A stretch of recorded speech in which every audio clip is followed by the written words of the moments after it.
Pressure is there from the first moment, and it could destroy you. Look left, it's Villeneuve going past. Jacques Villeneuve is taking Michael Schumacher. He's been trying to do it all through the race. It looks as though he's succeeding. I wasn't impressed or afraid of him, and he wasn't used to that. That's why in the battles I had with him, it didn't always go good for him. It was him or me. There were hardly ever someone in the middle because we were the car to beat. On a good weekend, I would finish first, and Damon probably second. Welcome everyone to this week's F1 Beyond the Grid. I'm delighted to say my guest is Jacques Villeneuve. JV, how are you? It's been 8 years since you were last on the show. Oh, that long. Oh, wow. Yeah. I'm doing great. It's fantastic. Life is great. You don't look a day older. That is very kind. It's the hair. It's the hair. Now, look, I want to take you back to 1996. This is one of our Legends episodes. And you'd come over from IndyCar. It was your first season in Formula One. How clearly do you remember year one in Formula One? Most of it quite clearly, and it's always linked to moments, specific moments that somehow remain because they were strong or they were meaningful or they brought something or took something away. So it's a memory. Memory is timeless, and there's no passing of time memory. It could have been yesterday, but it's what you remember. And I think you remember everything. It's what brings it out of the little closet that it's in. Well, I'm going to jog your memory throughout this, but can we start by talking about the decision? Okay, There's no 1995, you were dominating IndyCar. You won the Indy 500, you won the championship that year. So why F1 for you? Were you not tempted just to stay that side of the pond and dominate IndyCar for a decade? You know, it's funny because you say the decision. There was never a decision. It was just logical. It was a natural next step. When you're a racer or passionate racer and you want to perform and you want to be the best, then you want to be at the top of the ladder. And F1 has always been the top of the ladder, and that's it. So why would you even question, mostly when it's with Williams, a winning team, a team that you can work with, you can build on. Since I was 5 or 6 years old, I knew I would race cars, and I never questioned it. I never spent any time trying to get there either, because I knew it would come, so I was just keeping ready for when the opportunity would happen. Then I went to race in Japan instead of going to 3,000, for example. So you have to jump at what opportunity is there without questioning it too much. Then went to the States. That was on the road to F1, but deep down I knew that the ultimate point or goal where I would arrive would be F1 and one day be world champion. It was so fixed and clear in my mind that there was never a moment of decision making. That confidence is extraordinary. Yeah. Yes, and it can be off-putting because if I had one of my kids or I see a youngster acting that way growing up, I would think, oh, who does he think he is? I mean, what's going on in his mind? As if it was going to happen. But when you're in the middle of it, you have to believe in yourself that much if you want it to happen. If you don't believe, it won't happen. Mm. Did you feel the weight of the Villeneuve name coming into F1? Obviously, because it brought a lot of pressure from the first few laps I did in racing. In every walk of life, in every career, there's always the newcomer. And he's judged as, look, he's new, as if he didn't have any experience. But the truth is, he spent the last 4 or 5 years maybe in the shadows, but working his trade, getting better until the day that he's the new youngster. But when you come in with a name or with image, even before having done anything, you're judged as if you had those 5 years of preparation, which you haven't. So it's a situation of you better become good and quickly because the pressure is there from the first moment and it could destroy you. And in a way, that helped me to become stronger. So when did the conversations with Williams begin? I guess there was always some talks in the background, which I wasn't privy to. But what made the big difference is winning the Indy 500. Of 1995? Yes, because that showed Frank, Patrick, I guess Bernie, for a different reason that I could perform under pressure. It's a big race, the biggest race in the world, and F1 was needing that. If you want to be a driver in F1, you need to be able to perform under pressure. You mentioned Bernie's name. Just yes. how involved did Bernie get in the negotiation? Quite. Bernie has always been about what is good for F1 image and so on. So winning the Indy 500, being my father's son as well, who was a big name in F1, that I guess that was something that was important for Bernie at the time, and he was very actively positive as well, which was nice. Did you speak to Bernie about it? Did you get a sort of, hello, son, come on over? No. That was happening with management and... To Craig Pollock. And, Yes, exactly. So I wasn't... It's more stuff I've discovered years later of everything that happened in the background. And also, it's the first time that I got into a contract that I didn't know everything about it. Because I went from a 10-page contract, which was IndyCar, even less, where I could read every word and figure out what was hidden and so on, to a 70-page contract. And I thought, okay, no, that's just way too much. From what I understand, it was important to perform in the first 2 or 3 races. Okay.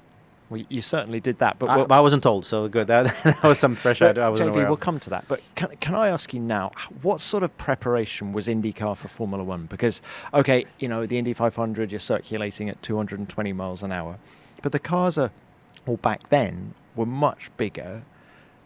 Was that good prep for a driver? It was good prep because IndyCar in those days was like an F1 in the sense that you could develop whatever you wanted on the car.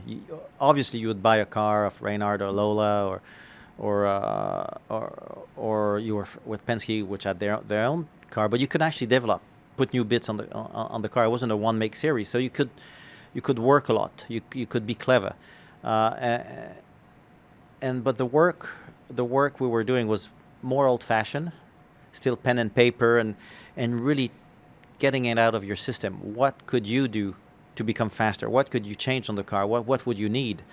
Which was getting out of F1, was getting away from F1 a little bit, that way of working. So for me, that was the best preparation ever, because when I got to F1, everything was fresh and new. I hadn't done a season of 3,000 on the same tracks, the same kind of people, the same mindset. I'd gone to Japan, which is colorful, it's very different. So you learn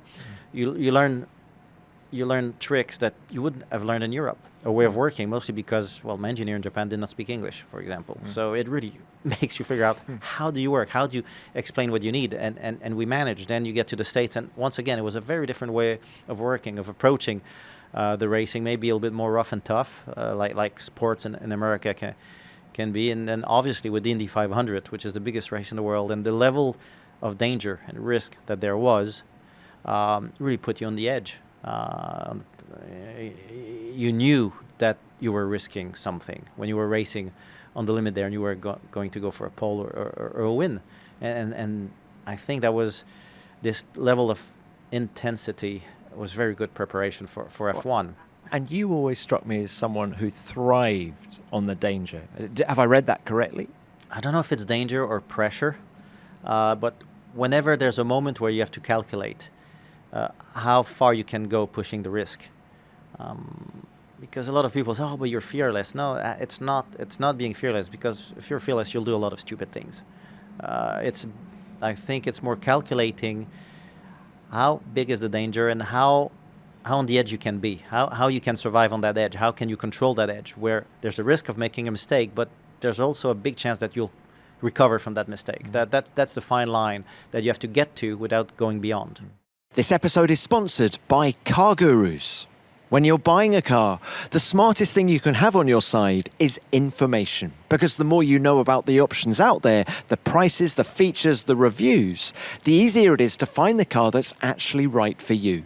Meet Car Gurus Discover, the new search feature that makes it easier to explore the cars that fit what you're looking for. Looking for a built-in sat-nav system? Need more trunk space for long trips? Skip the basic filters and just type what you want.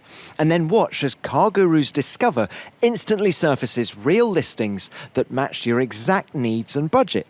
So you can browse different models, compare features, and narrow things down based on what actually matters to you. And with more than 4 million listings, CarGurus has one of the biggest selections of cars available, making it easier to find the right one. It's no wonder CarGurus is the #1 most visited car shopping site, according to SimilarWeb's estimated traffic data. Buy or sell your next car today with CarGurus at cargurus.com. Go to cargurus.com to make sure your big deal is the best deal. That's cargurus.com. cargurus.com. This episode is sponsored by Shopify. Starting something new always comes with a few question marks, doesn't it? Whether it's launching a business or beginning a new project, there's always that moment where you think, what if this doesn't work? Well, there's no need to worry because Shopify can help. Shopify is the commerce platform behind millions of businesses worldwide, powering big brands like Heinz and Gymshark, as well as people just getting started. And it's super easy. It gives you everything you need to get going in one place. From building your online store with ready-made templates to match your style, to Shopify's built-in AI tools that help you write product descriptions, enhance images, and take care of all the fiddly bits. It's even got email and social media tools designed to help you find your customers. And if you ever get stuck, Shopify's award-winning support is there to help whenever you need it. So it's time to turn those what-ifs into with Shopify today. Sign up for your $1 per month trial today at shopify.com/beyondthegrid. Go to shopify.com/beyondthegrid. That's shopify.com/beyondthegrid. Now, one of my first jobs at Autosport was to go up to Silverstone in August 1995 because we got this guy called Villeneuve testing the Williams for the first time, the FW17. My goodness, there was a circus. You know, it was the traditional sort of Silverstone test, but everybody was gathered outside the front of the Williams pit garage, your car in particular. Tell us about your first memories of getting in an F1 car. How different was the experience to IndyCar? Well, I was so tired because I'd just flown in overnight, the day before the test. We had been racing in Michigan and had a suspension failure, so luckily we felt it pitted during the race because a big crash there would have meant no test after. Were you nervous about the test? Nope, not at all. Did a lot rest on it? I was excited. Did a lot rest on it? Of course, it meant getting into F1 or not. Everything was happening on those 2 or 3 days of testing, but it was exciting, not nervous. It's not the same thing. I knew that was my road. That was the goal. That's what I had to get, and I would find a way to get it, and that was it. There was no doubt whatsoever. I was taking it. I was coming with a smile and fun. Obviously, you're a little bit tense because the stakes are high, but that makes it even more fun. And normally, that's always allowed me to perform better when there was something big at stakes, that it was all or nothing. And that's what that test was. So landed, made a seat fit, and then just tried to rest for the next day because it was brutal. And what I remember is being in a tiny hotel. It was not the F1 standard of today, and even the catering was sandwiches, and it's not what you get now. And it was physical because the cornering speed was a little bit higher than IndyCar, but the steering was lighter because of the power steering. So there were other aspects that were actually easier. What shocked me compared to the IndyCar is how, because the F1 car was a lot lighter. It wasn't more powerful. You didn't have a bigger acceleration, so that wasn't a surprise. Is how light the car was and how quick it was to reacting. So if you got in a slide, it would snap really quickly. Instead of having momentum. So that's where the big difference was.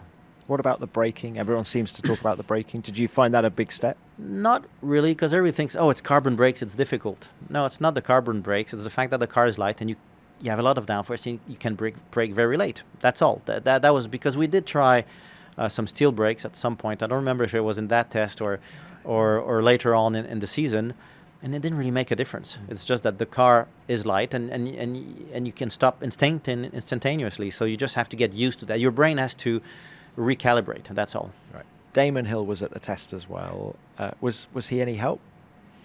Did he give you any advice? I don't remember. I don't remember talking much with him. But also DC was there on the last day, I think, and from what I understand, it was kind of a shootout. And so he was under pressure, but he probably already had signed for McLaren, so it was fake. But what I remember is I was ahead of him all day until the last run he did on new tires, end of the day, and in '95 we still had to switch on the fuel pump on manually, which was something we didn't have in IndyCar. And on that last run I forgot to switch it on, so I never got to do that last run. And maybe that's what helped me, because he had done a quick lap time that I might not have beaten, and that might have been... We'll never know, right? Yeah, we'll never know. We better give him the drive. It was, so it was a good mistake to make. So let's talk about that winter, 95, 96 now. You did 9,000 kilometres of testing. Can you just talk us through the journey you went on with the team, with the car, how your relationship with Jock Clear, your race engineer, started to gel? Well, Jock was quite junior as an engineer, which means he wasn't set in his ways. And what I found out through the years, he was very open-minded and socially very good to work with, because he came from rugby, was a rugby player. So he understood also the psychology of the sportsman. And sometimes it's not the numbers that make you go quick, but being in the right bubble and the right mindset. So that's why we had a very good rapport. But we built it because I was very peculiar with my way of driving and what I was wanting from a car. And quite hard-headed, and I was pushing the team in some directions that they weren't used to, because they'd been working with Damon for a long time, and our driving styles were a little bit different. And there's a test we did in Imola where he did the opposite of what I was wanting, just to see. Jock did. Yeah, and I think he asked Craig at the time, is it okay if I did this? And Craig was convinced that it would work out, so he did it. I did 2 laps or 3 and came back and said, no, what you did is you didn't do what I asked you there. So from that moment on, then it was okay. Then he understood that the feedback I was giving him was real. That doesn't mean it was right, but at least there was always room for imagining. Okay, why does Jacques want this? Why is he trying to go in this direction? And maybe my reasoning was wrong for the reasons were wrong, but there was a pathway that helped them develop and figure out other things. So that was really good, because that made him also very good at getting inside my head. Right. Right now they have meetings of 30 minutes. Okay, do your debrief, say what you think. That doesn't work. That's now, all the information is there, but you cannot always just get it out. And what I would love was spend hours just sitting there with the engineer. It was Jock and data. And sometimes ideas just come up. You're sitting there not thinking about it, and that's when the idea comes up. And you can imagine how the car is working, why it's doing this, and why you will be able to drive it better this way. Yep. And the engineer's job is to be able to ask the right questions, to get the information inside your head that he knows is there, but maybe you're not figuring it out. And that takes time. And we had built this very strong rapport with Jock, where we're both able to communicate. And oftentimes I would come up with ideas, and he looked at me and said, is that one of your toilet ideas? Like, that you had in your weird moment of thinking. And say, okay, let's try it. And sometimes it would be crazy, but it would work out. That made it a lot of fun. But also you create a lot of trust in each other. So if Jock said, yeah, don't worry, this time that corner will be flouted, okay, fine. Then it's true. You're convinced.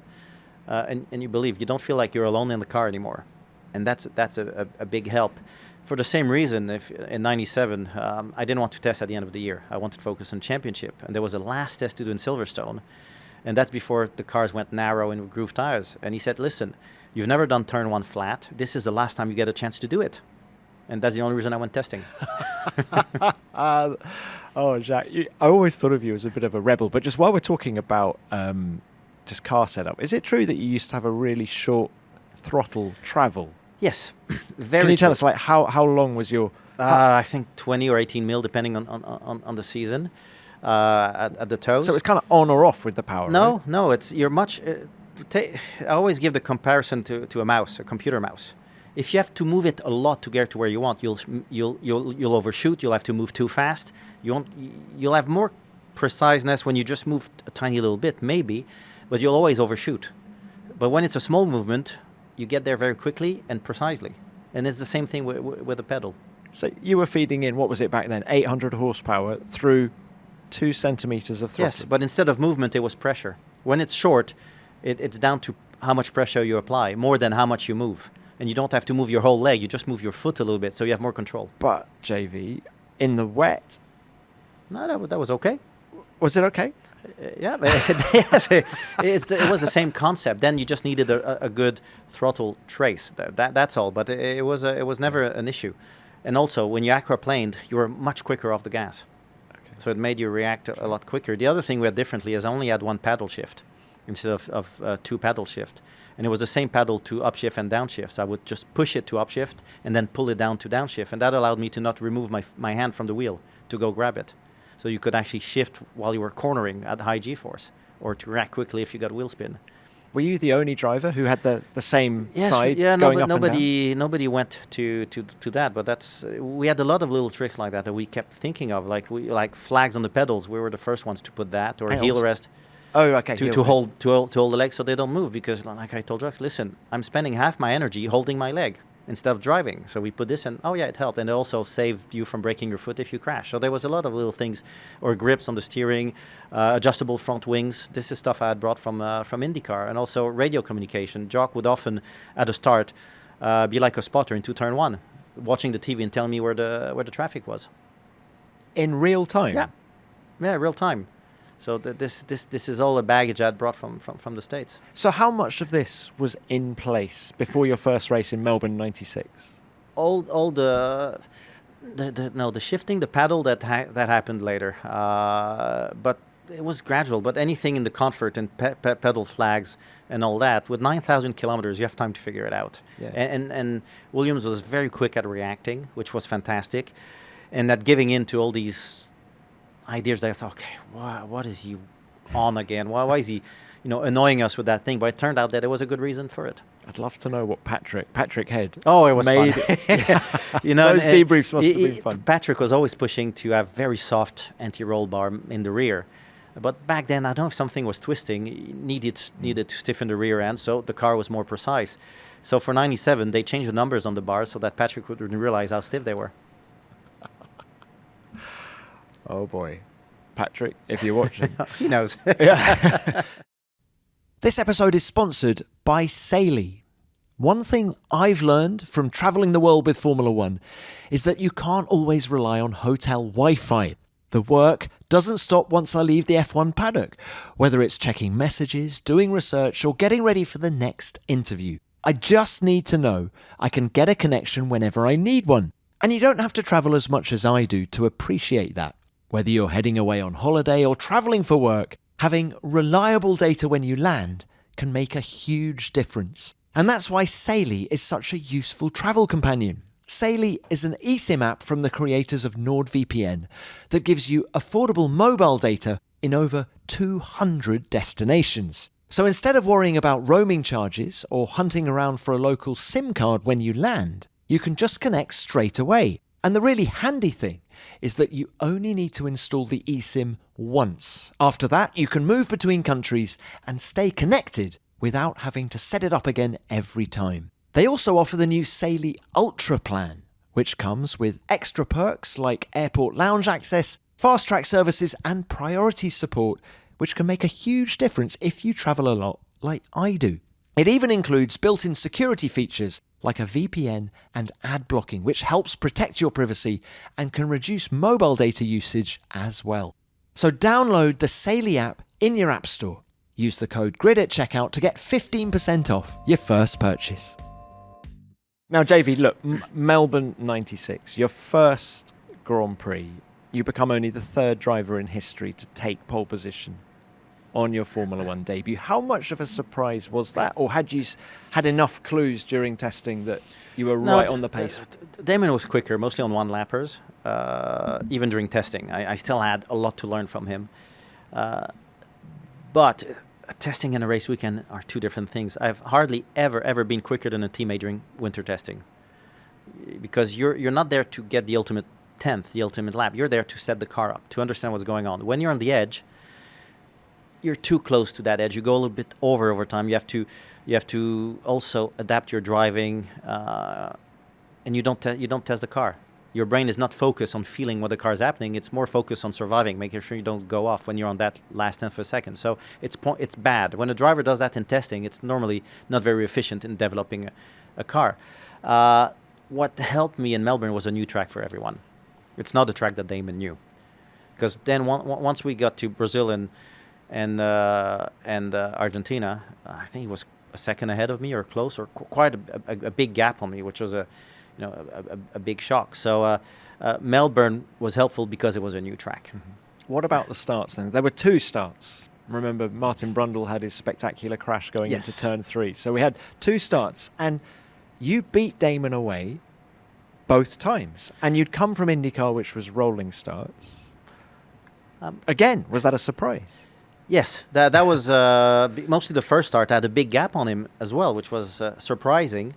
But at the same time, I think having a short throttle helped, because back then you would have to ride the clutch a little bit, figure out where it was, and feed the throttle. So I didn't need to move my foot a lot, just barely, and that made it easy to then to feed the power and get going. But yeah, it was surprising because that's where I had a big question mark. We didn't do that much practice starts. And then in the race, you start losing oil. Damon takes the win. Just how do you remember post-race how you felt? Was there you were the talk of the town. New boys come in and has been really quick, but equally, were you very disappointed? Yes, because it was my race. It was controlled, and I raced also in the IndyCar way, which is you don't build a gap, because there'll be a safety car. And there weren't any safety cars in F1 back then, but I still hadn't adapted to that. So in my mind, once you're in the lead, you just stay there. You don't build a 5-10 second gap. It's pointless. So I was still in that kind of mindset. But then, a little tube, an oil tube was just put in the wrong spot and getting squished under the floor, and at some point started leaking. So I was told, slow down. I could see the red light in every right-hander corner, I think. But I later found out that slowing down was not making a difference. The engine was either going to blow or not. So apparently I didn't actually need to slow down. But I was still massaging the car, and at that point, what I thought is it's better finishing second than blowing the engine, because the championship is a long championship, and you need every point. Okay. Now you mentioned. And anyway, the other thing is it was Damon, so it was okay.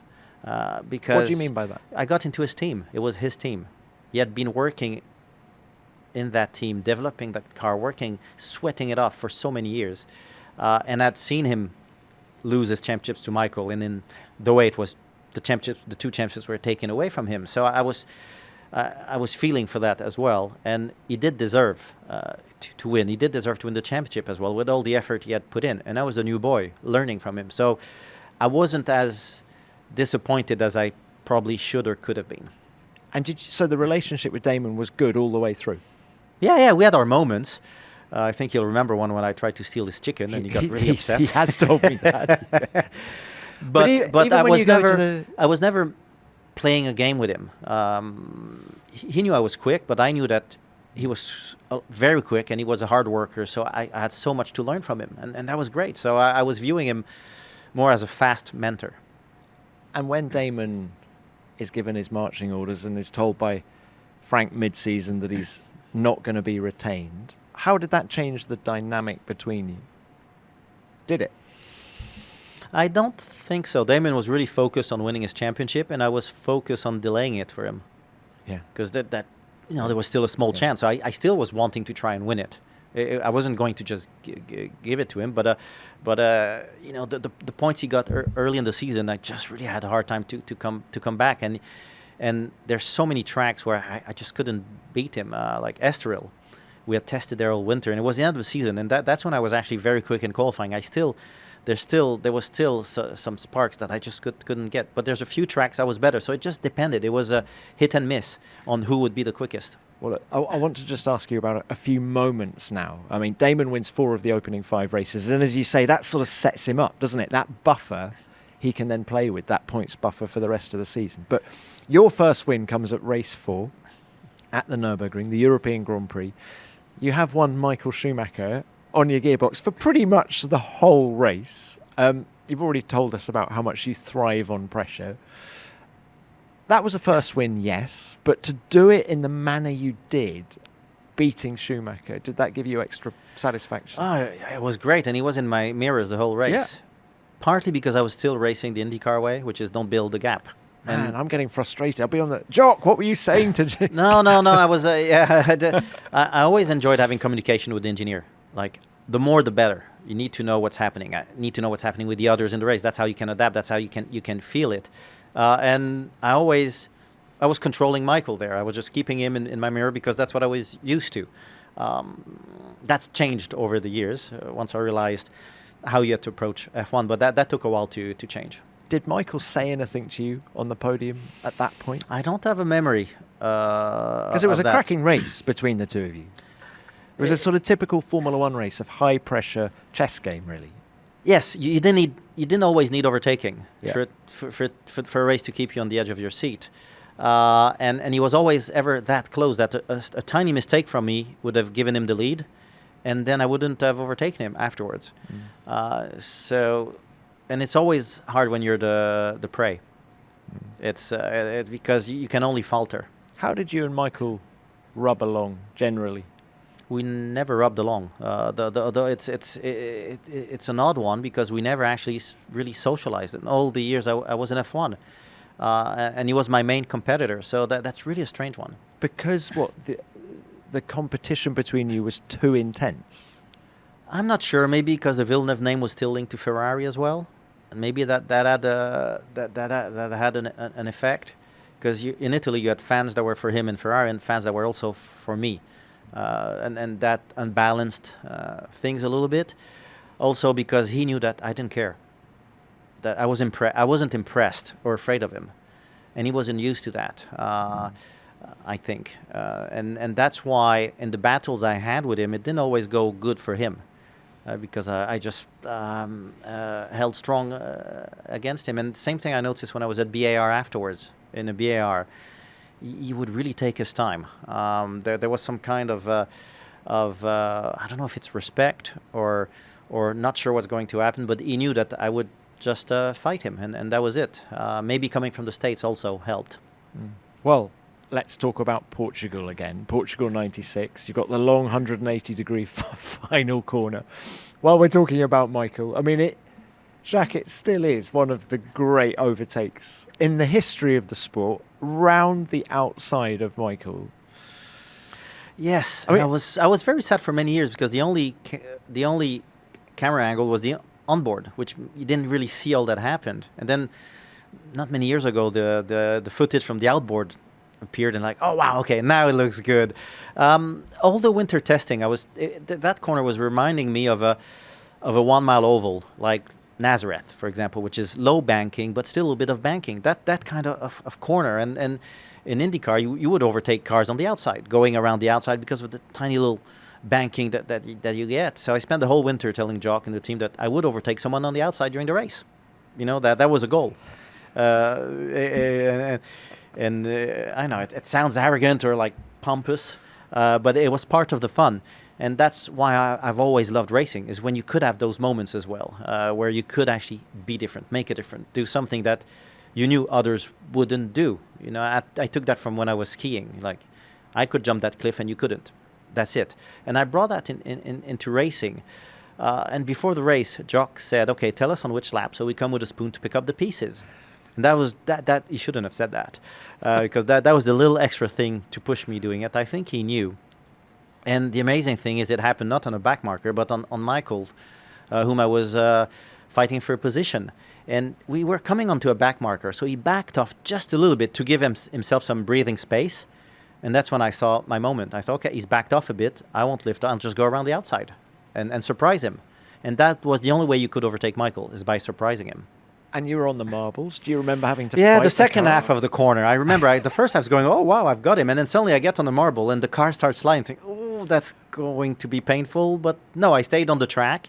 You had a little bit more momentum coming out of the car. Normally on an oval, you come out of the corners faster because you come from a higher height, a little bit downhill with less steering angle. So that's why the outside normally works.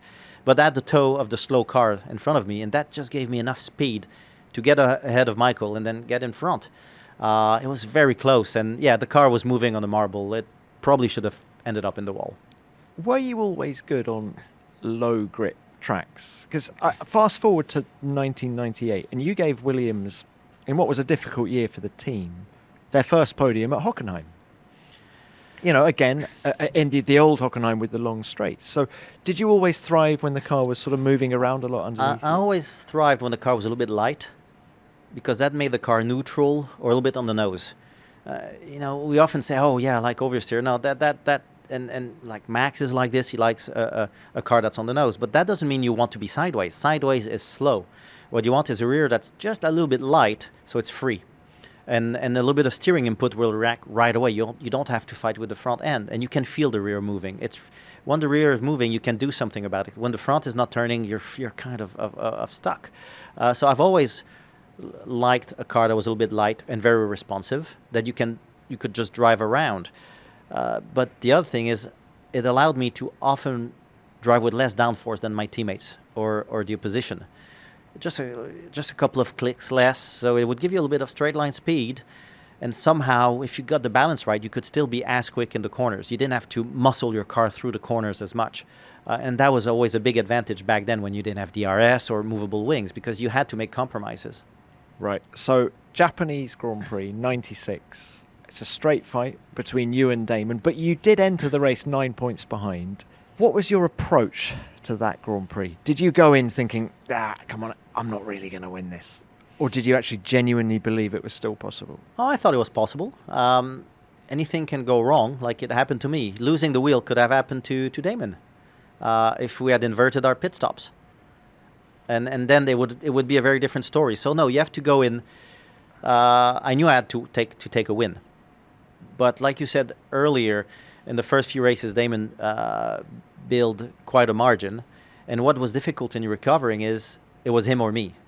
There were hardly ever someone in the middle, because we were the car to beat, like the Mercedes had been for many years. So on a good weekend, I would finish first, and Damon probably second. And then you were stuck. So I knew that I had to do that. So I got a great pole, so that also to set the path for the following year, because the team had brought friends and say, he's the next world champion on me. So I had to put the balls in the right place, roll the dice, so to make sure that I will be the guy for next year. And there's nothing more I could do. Pole and then try and win the race. Losing the wheel had no effect in the end, because at worst I would have finished second, and Damon would still have been champion. And we had a good time that night. We had a good party, and I was very happy for him. It didn't feel like I lost the championship. Of course, I was not happy to not have won. But also, he was deserving it so much that I was cool with it. And it was great prep. If we look at 96 as a whole, it was great prep for 97. And let's go back to Melbourne. You're 1.7 seconds faster than Frentzen on the in drive. qualifying. That was yes, that felt good. It was an insane margin. Oh, that felt good. But you see, in Suzuka, I was a second ahead, I think, or close to a second. So it was a continuation of that. And Melbourne is the track that I've always been at my quickest for some reason. Every season, even in the car that was tough, that's where I would be at my best. So, and it worked out that year, but it all ended up in turn one when Irvine decided to take us out.